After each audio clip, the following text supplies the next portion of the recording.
Hi, everyone. It's a privilege to be here representing When America Works. I was thinking about taking the first minute and distributing espresso shots since it's right after lunch, but I'll just get right into what we're dealing with here. So, as I said, it's a privilege representing When America Works. We believe that America works when we work together. What we also believe is that the US is on the precipice of unleashing its next stage of shared growth, and doing this by leveraging the vast talent that exists in the heartland of the country.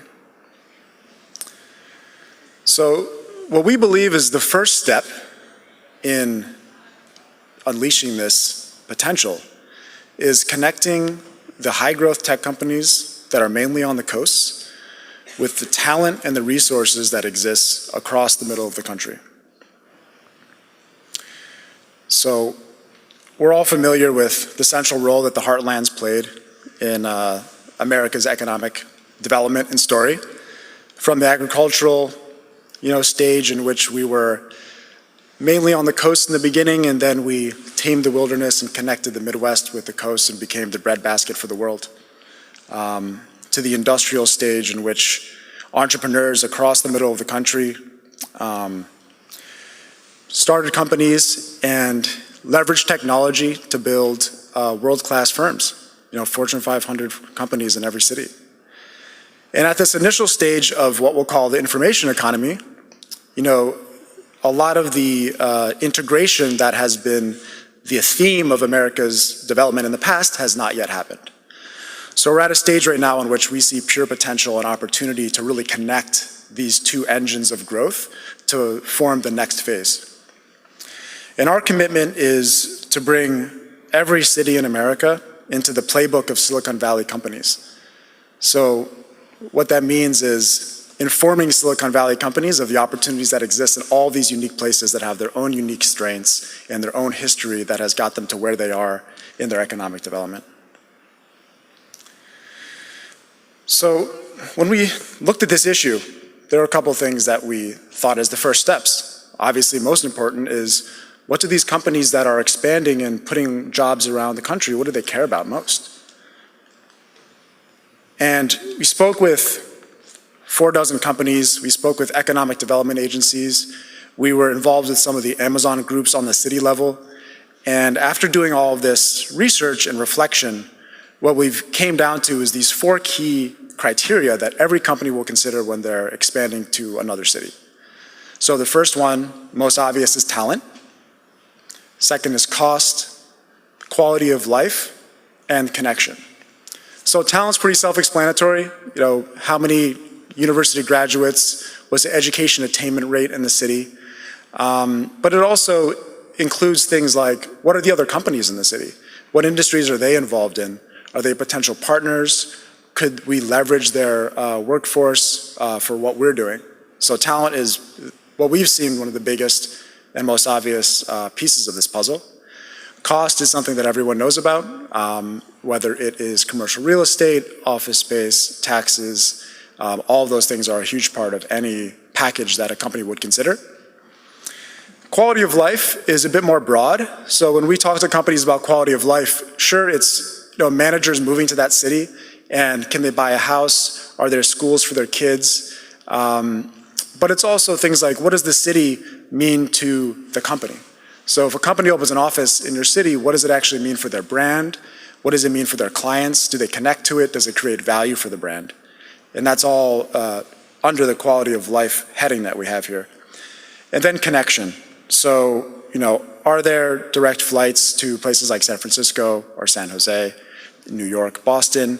What's the infrastructure like? What's the average commute time? All of these things are taken into account. But when we looked at the holistic picture, these are the 4 things that we saw every single company put on the top of their list, in different orders for each one, but they were all there. And so knowing this, the next question is, okay, we know what the companies want, we know some of these cities, so what's the easiest way to put them together to create something special here? And what we found was missing, 2 things, was personal connection. So connection, with people in San Francisco to, let's just say, Pittsburgh. There's a diaspora, but let's just say that the majority of the people are not connected on a personal basis. So if they want to learn about Pittsburgh, they don't know who to reach out to learn more about what it would take to open a company there or to open an office there. And then second was data. So sure, we're surrounded by data. Oracle was up earlier, they could provide a database for pretty much anything, but the data for a company to explore these key factors for opening an office does not exist anywhere easily accessible. So these two things were missing, and we believe that they were the two pieces that were missing in this puzzle to reconnect the heartland with the growth companies on the coasts. And after all this story that I've told you, what are the things that we're doing to actually impact this situation? And so there's three things. When we work with a city, and we're working directly with the cities to catalyze this process, what we do is we start with marketing. So the city-specific marketing will highlight what the city is best at, what makes them unique, what are the opportunities there that are very specific to that city, and we highlight all of those. You know, we also do things like take broad-based with hundreds of respondents perception surveys. So how do people view the city now? What are the things that we can already piggyback on?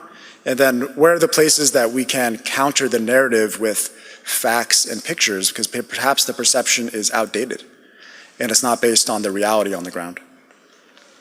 And the second, and what we're most excited about, is a forward deployed sales force. So what that means is we actually have people on the ground with our first partner, which is Pittsburgh.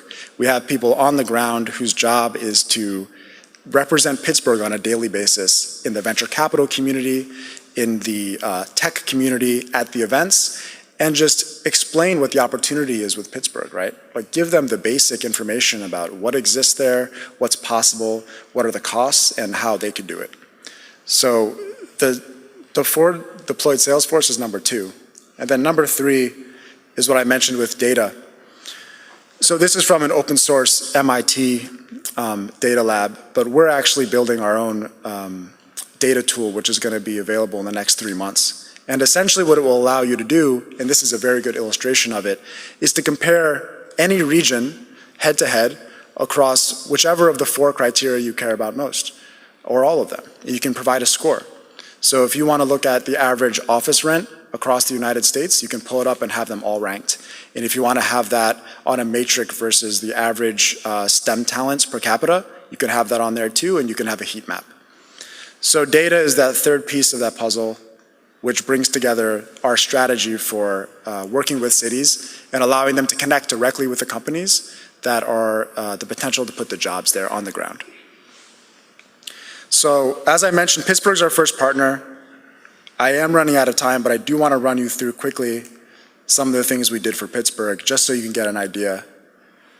So we've developed this from scratch. We looked at what the economic development groups had and the private groups, but we really took it all the way back and started from first principles on what we think is most important and allow them to really highlight what they're best at or what's unique. The 24% population concentration of millennials, that's actually the third highest in the United States.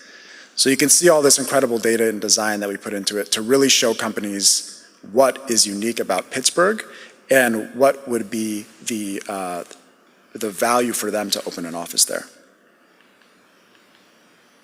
Some of the companies there, you might have heard of some of these. So in closing, I'd like to tell everyone here that if anyone in the audience is interested in putting a city on the map or passionate about economic opportunity in your region, please feel free to reach out. We're working with all cities. We are a nonprofit, but we partner with cities to really find ways to best market their city and find the companies that would be a fit for those places. So thank you very much. All right.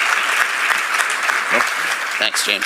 So we're going to do something really quick where there are some really interesting pieces of learning that come out of this, and the model that James is doing is something that we would really like to see more of, and especially, we make a lot of physical things here in York, and there are companies in the Valley that need a supply chain for that. So this kind of model is really interesting to us. I know I had a conversation with your partner over lunch, and one of the things that was very interesting is understanding the startup costs associated with a partnership like what you have with Pittsburgh. Could you elaborate about how big was the grant? What was the grant for? What does the grant get? Sure. It's a great point to bring up. First of all, we actually have not worked with any government institutions on this. It's been private foundations or individuals who stepped up for their city, in this case, Pittsburgh. So what it took for Pittsburgh was $250,000, which got them a full marketing remake at cost. We're not taking salaries or anything like that. It's the cost of doing this. It's a full marketing remake, as well as the cost of 2 individuals on the ground in Silicon Valley and a year of engagement. So the goal at the end of the year is 100 jobs in Pittsburgh. So we have a pipeline we're very excited about, and it's been less than 3 months. So we're highly optimistic about reaching that goal. So that's the amount that we did with Pittsburgh. And I'll tell you what's incredible about Pittsburgh and Pennsylvania cities being in New York for the last 3 hours is that they were doing that job anyway. They were meeting their friends and talking about Pittsburgh and like, hey, you should come to Pittsburgh and open an office there. And we basically just engaged them more full time to actually put it into a pipeline and push them through the sales process of getting them to that city.